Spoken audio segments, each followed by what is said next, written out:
नमस्कार दोस्तों, आपका स्वागत है सनातन प्रज्ञा में। मैं डॉक्टर रमेश सिंह पाल, वैज्ञानिक, लेखक, आध्यात्मिक विचारक।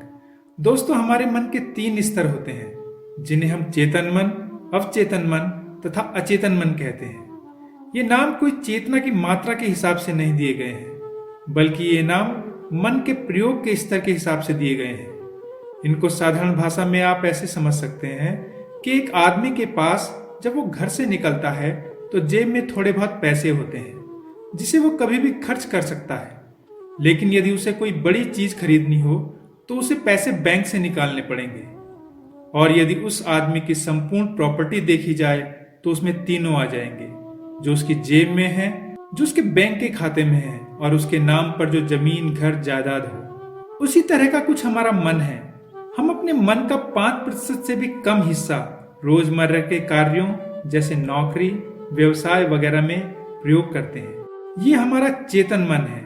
इसके अलावा हमारे संस्कार जिस मन के भाग में रहते हैं, जो नींद में अक्सर उजागर हो जाते हैं, वह हमारे मन का अवचेतन या सबकॉन्शियस भाग है। ये भी 5 से 10% ही है। बाकी का 80% भाग अचेतन मन है।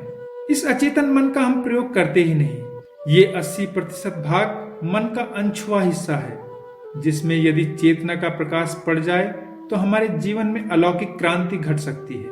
यदि यौगिक क्रियाओं या ध्यान के द्वारा हम इस अचेतन मन का थोड़ा भी प्रयोग कर लेते हैं तो यकीन मानिए आप ब्रह्मांडीय ऊर्जा को अपने शरीर में प्रकट कर सकते हैं और आप जीवन में असीमित ऊर्जा, शांति और आनंद का अनुभव भी कर सकते हैं। इसी को योग या ध्यान की पद्धतियों में परमात्मा का प्रकटीकरण कहा जाता है।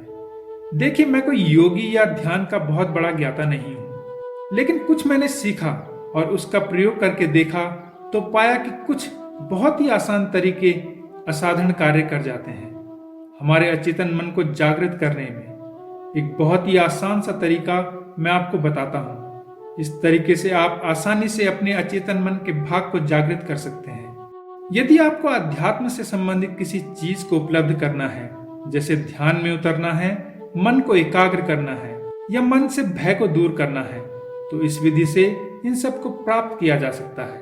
लेकिन कृपया इस विधि का प्रयोग सांसारिक लालसाओं को पूरा करने के लिए ना करें। विधि बहुत ही आसान है। आपको करना यह है कि अपनी श्वास या प्राण ऊर्जा को धीरे धीरे अपने लंग्स में भरना है। फेफड़े पूरे भरने हैं और मन में यह विचार करें जो आप प्राप्त करना चाहते हैं।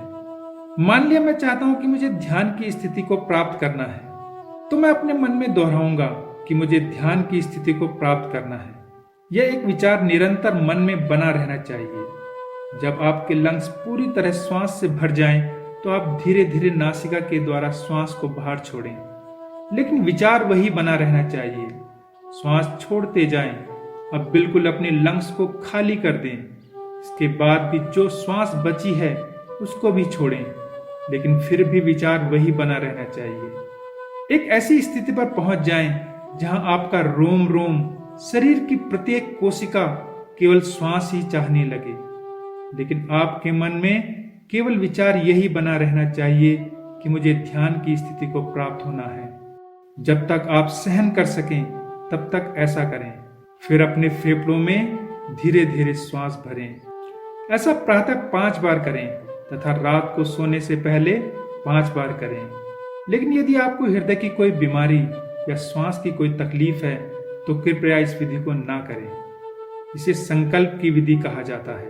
आपका संकल्प किसी चीज को पाने के लिए जितना प्रगाढ़ होता है, उतना ही प्रकृति उस चीज को पाने में आपकी मदद करती है। यह एक आसान लेकिन प्रभावशाली विधि है। यदि आप ऐसा 3 दिन नियमित रूप से कर सकते हैं तो आपको इसका असर अवश्य दिखाई देगा। अंत में मैं आपको संकल्प विधि को लेकर एक प्रसंग सुनाता हूँ। एक बार भगवान रामकृष्ण परमहंस के पास स्वामी विवेकानंद जी आए और बोले कि भगवान, माँ काली आपसे तो नित्य बात करती है, आपके हाथों से भोग भी ग्रहण करती है, परंतु वो मुझसे बात नहीं करती, ऐसा क्यों? इस पर भगवान रामकृष्ण बोले कि नरेंद्र, तुम चाहते ही नहीं हो कि माँ तुमसे बात करे। तुम्हारा संकल्प सच्चा नहीं है, वह भी कच्चा है। इस पर स्वामी विवेकानंद बोले, नहीं भगवान, मैं चाहता हूँ और मेरा संकल्प भी सच्चा है।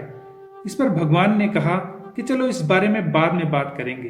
अभी स्नान का समय हो गया है। गंगा जी में स्नान करके आते हैं। दोनों स्नान करने के लिए गंगा जी में उतरे तो भगवान रामकृष्ण ने जोर से स्वामी विवेकानंद जी की गर्दन पानी के अंदर डुबो दी और उन्हें बाहर आने नहीं दिया। थोड़ी देर तक तो स्वामी जी पानी के अंदर रहे, लेकिन जब उनका दम घुटने लगा तो वो एक झटका मारकर पानी के बाहर आ गए और पूछा कि भगवान आपने ऐसा क्यों किया। इस पर भगवान रामकृष्ण परमहंस ने कहा कि जब तुम पानी के अंदर थे और तुम्हें सांस नहीं आ रहा था, उस वक्त तुम्हारा इस संसार को लेकर, अपने शरीर को लेकर कोई विचार नहीं था। बस एक ही विचार था कि मुझे किसी तरह श्वास उपलब्ध हो जाए। जिस दिन तुम्हारी माता से बात करने की चाह इस स्तर की होगी कि तुम्हें उनके अलावा और कुछ भी विचार नहीं होगा, उस समय माता तुमसे साक्षात बात अवश्य करेंगी। ये है संकल्प की शक्ति। यकीन मानिए ये काम करती है, 100% काम करती है। आप इसे एक बार प्रयोग करके देखें। आगे भी इसी प्रकार की जानकारियों तथा जीवन में आध्यात्मिक उन्नति, मोटिवेशन के लिए सनातन प्रज्ञा से जुड़ें। जीवन में बदलाव अवश्य आएगा। धन्यवाद।